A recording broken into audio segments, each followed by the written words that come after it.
Le président de la transition Radouel a annoncé que désormais les rugbymen de Maki seront rémunérés.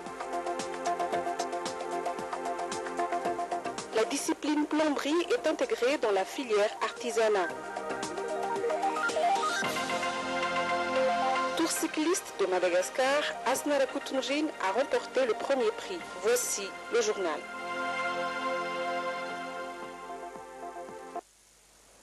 Mesdames, Messieurs, bonsoir. C'est toujours un plaisir de vous retrouver dans ce journal. Le stade de Maki en Doutapenak, achevé dans les temps, a été inauguré en grande pompe hier.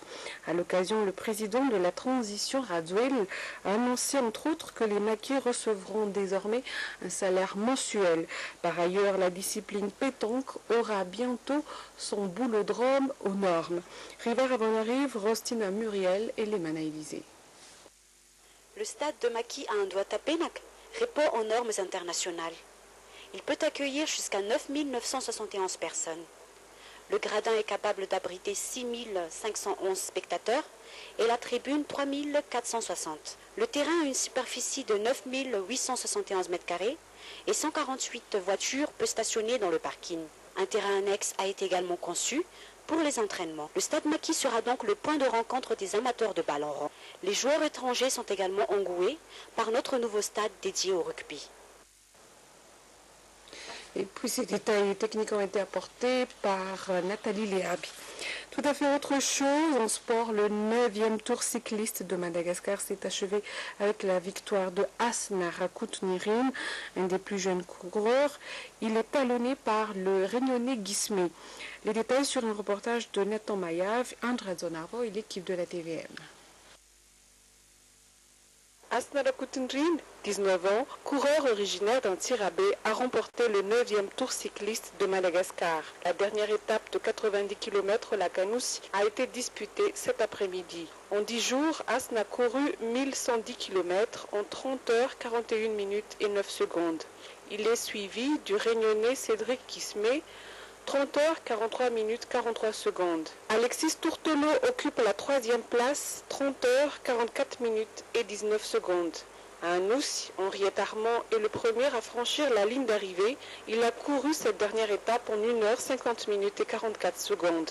À part le maillot jaune, Asnara Koutounjine endosse aussi le maillot le consacrant premier d'entre les coureurs malagasy. De plus, il est le premier parmi les plus jeunes cyclistes à courir le Tour de Madagascar. Tombé de rideau donc sur cette 9e édition, prochain rendez-vous en 2013 tout à Masna pour la célébration du 10e anniversaire du Tour. Tous les sponsors sont encore prêts à collaborer ainsi que le ministère de la Jeunesse. Asnara Koutounjine a reçu la somme de 1 million d'ariars en plus du maillot jaune et de la coupe. Il est le premier athlète à entrer dans l'académie sportive malagasy, mise en place pour améliorer le niveau du sport à Madagascar. Et puis une première au centre de formation de l'artisanat à Sadandanarive, la sortie de la première promotion de plombier aux côtés de techniciens de l'artisanat. Nathalie Liab nous en dit plus. Un culte œcuménique au départ, sorti de promotion par la suite. 91 jeunes ont été formés par le centre de formation de l'artisanat à Anjanarif, dans le 2e arrondissement de la capitale. Ces jeunes filles et garçons sont devenus des professionnels en broderie, couture, maroquinerie, tissage, vannerie et transformation des cornes. Il s'agit de la 8e promotion TAFC. La cérémonie a été présidée par le ministre Elisa Razaf-Toumb Ali Ben, a remarqué que c'est pour la 2e fois que l'actuel ministre a visité Lhassa ou Ankoun Sayiran Arin à Anjanarif en raison de son sérieux et de l'efficacité de l'encadrement. En tout et pour tout, le centre de formation de l'artisanat a formé en 8 années 480 artisans dignes de son nom. Et puis en raison du manque d'industrie de transformation en agroalimentaire, les produits agricoles, fruits et légumes non vendus se détériorent. La conservation de ces fruits et légumes transformés ou séchés n'est pas dans nos habitudes. Des entreprises se lancent dans cette activité. Nathalie Léabé.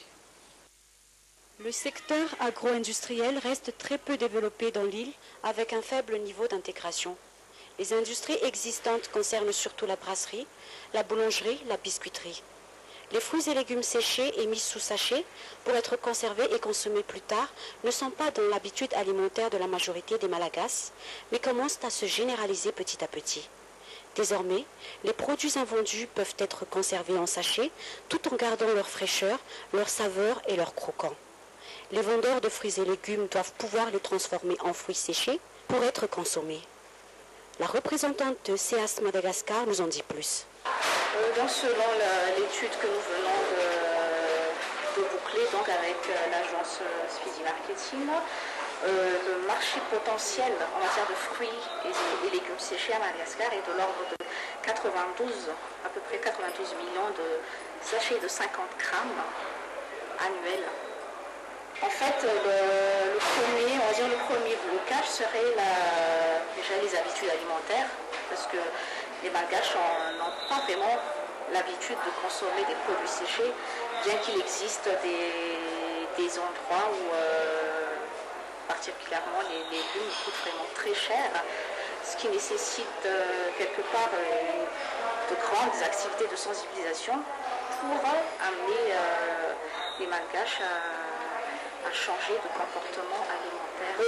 Malheureusement, Madagascar dispose de beaucoup de produits intéressants et de toute une gamme de variétés très, très large, mais nous sommes vraiment lésés par la lourdeur des charges de transport, de tout ce qui est en frais d'envoi, des démarches administratives, ce qui fait que nous sommes lésés par rapport à d'autres pays tels que l'Asie par exemple. Mais n'empêche, les produits que nous avons, particulièrement les litchis et les pok-pok par exemple, sont très demandés. Nous en exportons de temps en temps en Suisse et en France. 25 sortes de fruits peuvent être séchés et mises sous sachet, sauf le cas de l'avocat. Des mangues, des papayes, des prunes peuvent être ainsi consommées telles quelles ou s'incorporer dans des recettes de cuisine et spécialement de pâtisserie. Prévoyance sociale au profit de la dignité humaine, la Caisse nationale de prévoyance sociale a construit grâce à ses fonds propres 8 logements sociaux destinés au personnel de la CNAPS de Miarnariv dans la région Itas. Inauguration officielle de ces infrastructures hier à Miarnariv. Un reportage de Alfred Rangenans de la TVM Itas. Une bonne nouvelle pour le personnel de la Caisse nationale de prévoyance sociale de Miarnariv, Itas. Les 8 logements sociaux installés au Fuktan d'Apaïskil sont prêts à domicilier depuis hier. Preuve, le ruban qui a marqué l'inauguration officielle de ces bâtiments, à 6 pièces de chaque, avec chauffe-eau solaire, est coupé conjointement par le vice-premier ministre chargé du développement et de l'aménagement du territoire, Hazu Andiana Narvel, Tapera Randiamanatsu, ministre de la fonction publique, du travail et des lois sociales, et José Randianasoul, PCA de la CNAPS. Cérémonie évidemment assistée par les autorités locales, conduite par le chef de région Itas, Ndemalavunzi Soulou Manour.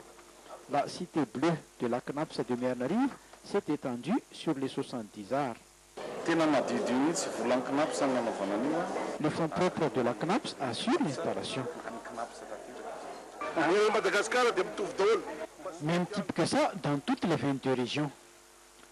Cette inauguration est suivie de distinctions honorifiques. 105 agents sont décorés, dont 2 commandeurs de l'ordre national malagasy, 3 officiers, 85 chevaliers et 15 ordres de mérite. L'objectif du projet social de la CNAPS n'est que prévoyance sociale au profit de la dignité de l'humanité. Et puis dans la région Vatva Fitvnang, le festival Sakil a réuni les représentants de tous les secteurs d'activité ainsi que les politiciens de cette partie sud-est de l'île. Une première édition qui a pris fin dans la ville de Manakar. Nathalie Léab et la TVM Manakar. L'objectif du festival Sakil étant de voir de près comment développer la croissance de la région Vatva Fitvnang. Sakil, qui veut dire courir, le développement économique et culturel a été donc mis en avant. Les 6 districts ont marqué leur présence en présentant chacun les atouts majeurs de leur circonscription et des démonstrations spécifiques comme la demande en mariage présentée par les acteurs du district de Vuipin, une présentation de danse à l'arrivée du moisson interprétée par les représentants du district d'Ifanadine. Malgré l'ambiance festive, la situation économique de la région Vatva-Fit-Funan reste floue. Le port de Manakar est inutilisé, le chemin de fer FCE est inexploité. Le festival Sakil est une réussite avec la participation active des dirigeants de cette partie sud-est de l'île. Il prendra fin aujourd'hui à Manakar. Ce journal est terminé. Merci de l'avoir suivi jusqu'au bout et de votre fidélité à la chaîne. Bon suite de programme à tous. Au revoir.